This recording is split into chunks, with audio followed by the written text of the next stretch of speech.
एक ही x factor है इस चुनाव का, वो है प्रशांत किशोर।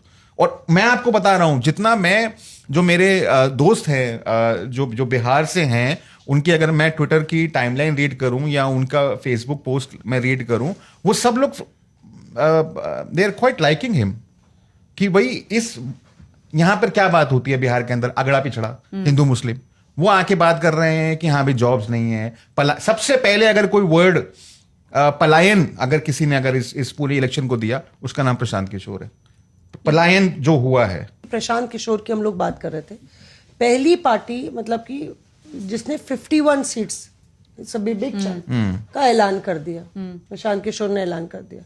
और प्रशांत किशोर ने इस पे क्लैरिटी रखी कि हम सारी सीटें लड़ेंगे, चिराग आए ये वो कुछ नहीं, ठीक है। अगर आप कैंडिडेट्स की लिस्ट देखें, मैं देख रही थी बड़े गौर से, उसमें एक पूर्व डीजी होमगार्ड आरसी मिश्रा, उसमें एक बहुत जाने माने गिरी साहब वकील है, उसमें एक बहुत जाने माने प्रोफेसर है मैथमेटिक्स के, और बहुत जाने माने डॉक्टर है। तो पूरा जो ईमानदारी का जो प्लैंक है और बिहार की जनता ही किंग होगी, उस पे प्रशांत किशोर की बहुत क्लैरिटी है। मैं अग्री नहीं करती कि बीजेपी के भीतर ये संशय नहीं है कि Prashant Kishor upper caste vote को डैमेज कर रहे हैं।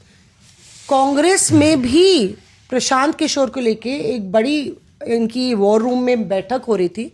अशोक गहलोत, भूपेश बघेल, मैंने अंदर से खबर सुनी, अब अशोक गहलोत, भूपेश बघेल और अधीर रंजन चौधरी को ब्रीफ किया जा रहा था। वो अभी पहली बार वहां पे गए, वो ऑब्जर्वर्स हैं बिहार के। ये 3 लेफ्टिनेंट राहुल गांधी के और मास्टर स्ट्रैटेजिस्ट है। अशोक गहलोत को आप तो जानते ही हैं, जादूगर उनको जादूगर कहते हैं। भूपेश बघेल भी क्राइसिस मैनेजर है और अधीर रंजन चौधरी का अपना ग्राउंड के नेता है। तो उनको ये ब्रीफ किया जा रहा था। तो वहां पे भी एक बड़े नेता ने बोला कि पीके के बारे में आप लोग क्यों नहीं चर्चा कर रहे हैं। तो जो बात आप कह रही है वही भ्रांति पूरी तरह से पार्टियों में भी फैली हुई बड़े दलों में, कि प्रशांत किशोर तो अपर कास्ट है, खुद अपर कास्ट है, तो वो तो हम लोग को, विपक्ष को डैमेज नहीं करेंगे, क्योंकि वो अपर कास्ट वोट ले जा रहे हैं बीजेपी का। बीजेपी सोच रही है कि प्रशांत किशोर का प्लैंक ही अलग है, वो उनको डैमेज नहीं करेंगे।